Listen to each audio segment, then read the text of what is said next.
Hello, and a very warm welcome to today's episode of On the Spot, the coffee break shaped episode which talks about things that are of interest to business analysis, change, and anything related to that, really. And I'm really pleased today to be joined by Dr. Liz Calder. Many of you will know Liz as the president of IIBA UK. You may have seen one of her presentations. I know, Liz, you've spoken around the world on topics as diverse as cognitive biases. But today we're going to be talking about the tricky but important topic of modern ethics. So, Liz, thanks for taking time out to be here today. Oh, thank you for having me. I'm really looking forward to this. Me too.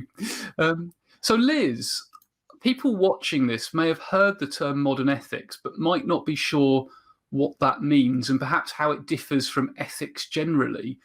How would you describe modern ethics?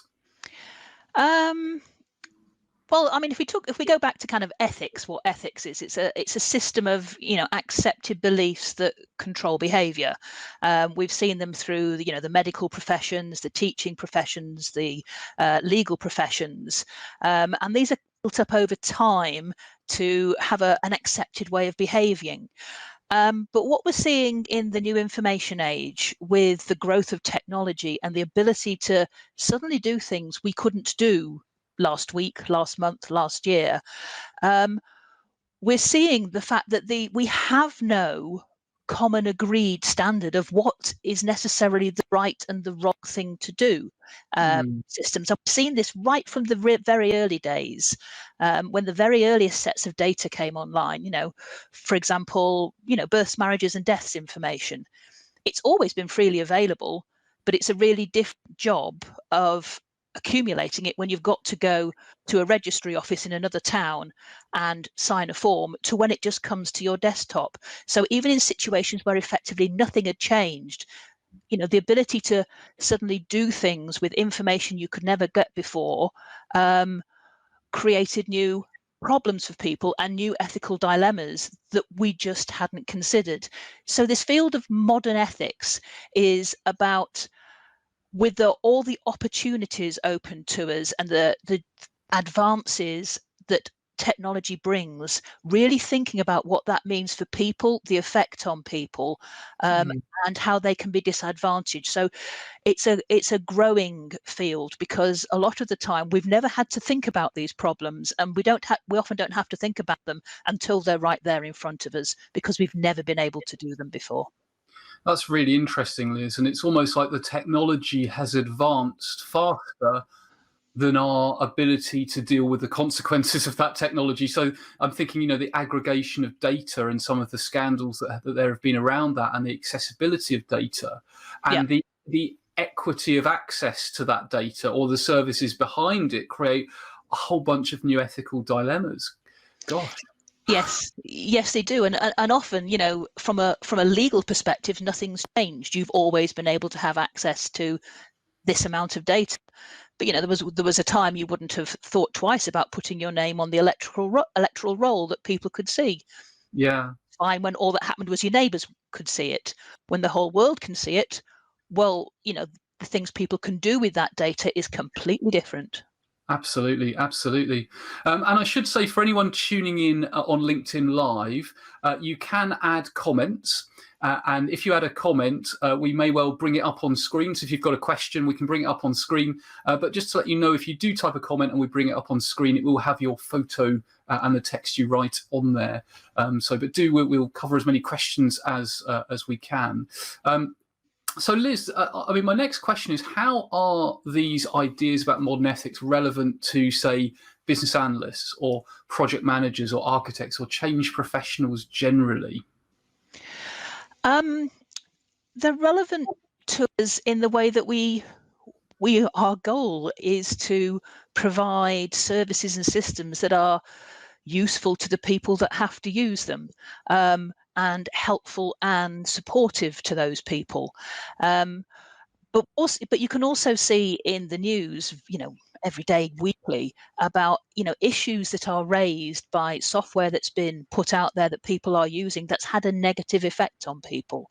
So while we are used to, dealing with data privacy, or in the medical environment going to, ethics boards, I think for any area where you're really advancing into new areas, where you are pushing the boundaries, where you're dealing with huge amounts of data, it's your responsibility as somebody who is designing and shaping delivery to the public to think about what the ethical implications might be, both consumers of your tool, but also for your own organization's profitability and reputation, and just making sure that there is also the fact that I've lost your audio, Liz. and being used for the benefit of society and not to the detriment of society.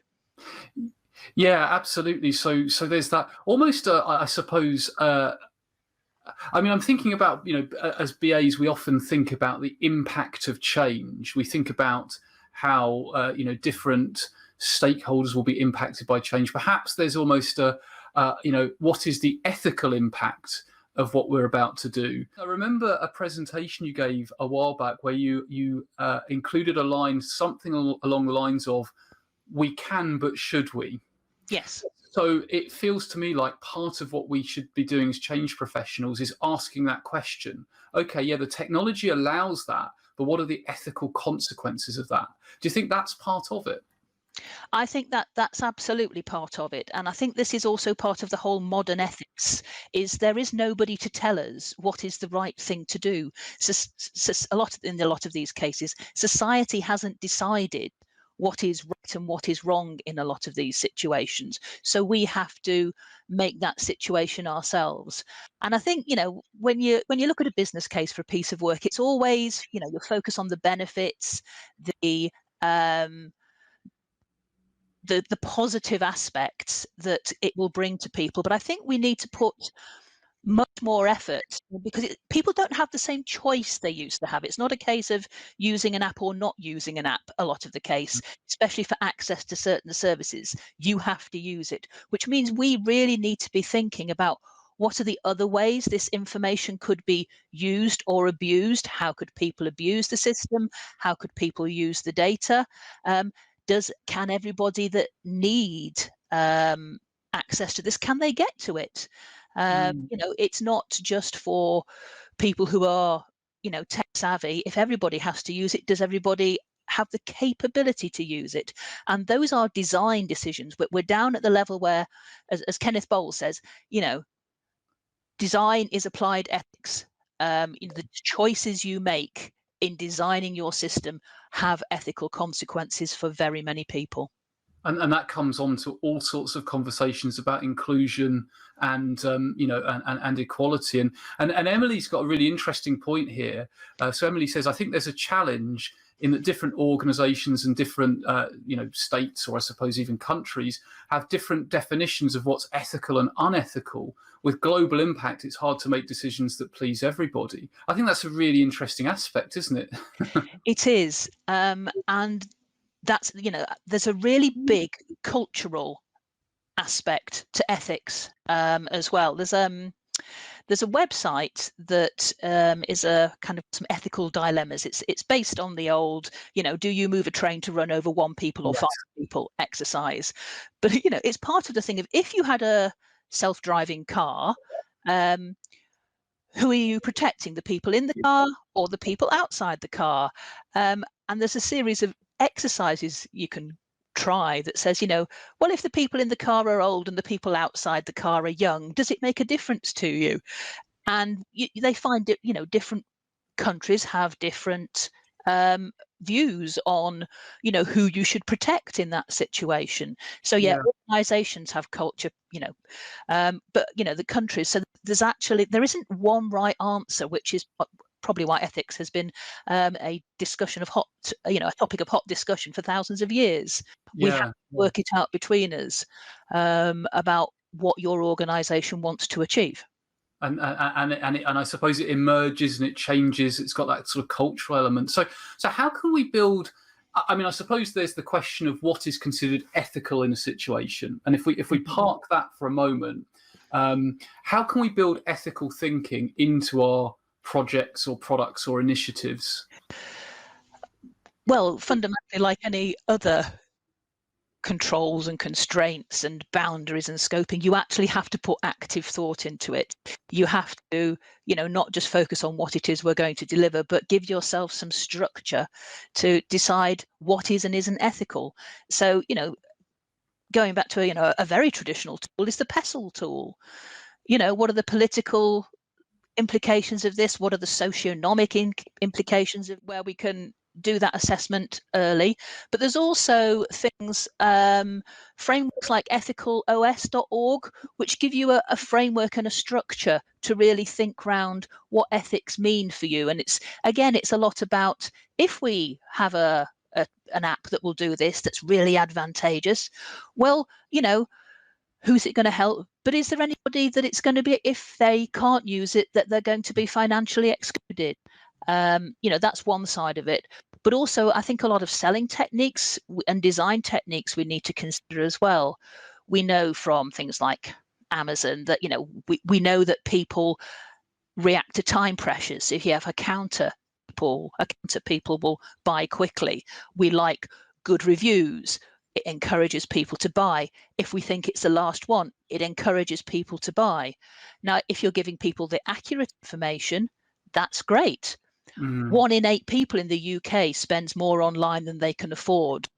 And they may not even know they're being influenced by these pointers to pressure people to buy quickly. So when you're having those conversations about, do we do this, then it's how big do you make the buttons, how much are you trying to influence people, because it is an ethical choice. You are trying to make somebody do something that they may have other reasons not to do.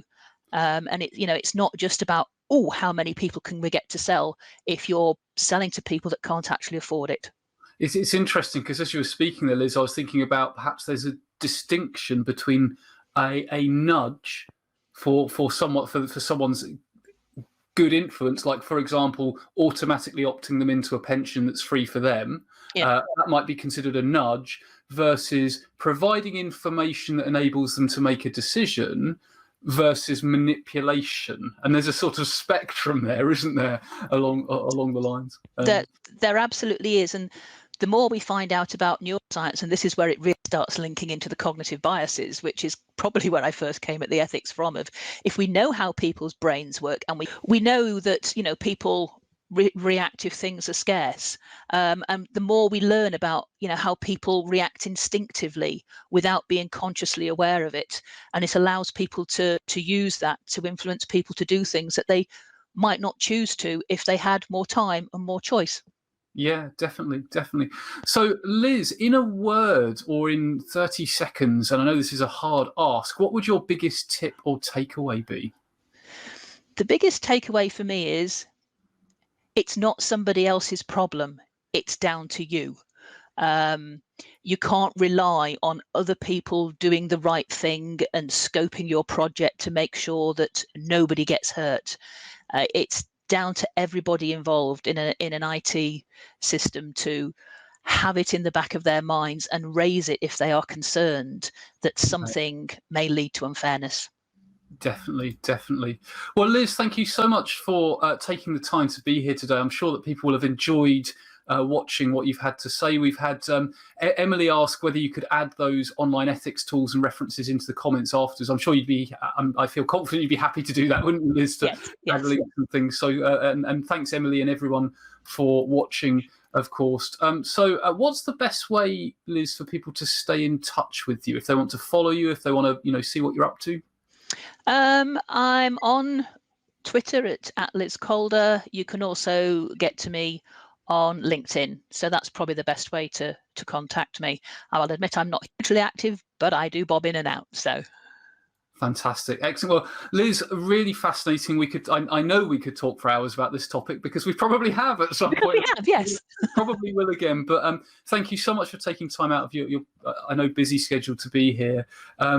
thank you everyone that's tuned in live, or indeed if you're watching the recording. A couple of things just to make you aware of. First of all, you can see previous episodes by navigating to onthespot.today. So if you are watching this for the first time, go to that website. There are also transcripts from previous episodes. If you prefer to read them, you can do that. And also the current crazy side project I'm working on is it will be free half-day conference called Serendipity. There's not much at the website at the moment, but keep a periodic eye on it, which is serendipityfest.com, and that's going to be a free half-day sort of festival celebrating different perspectives on change in July. So keep an eye on that. So thanks again, Liz. Thanks everyone for tuning in, and see you again soon. Bye. Thank you. Cheers.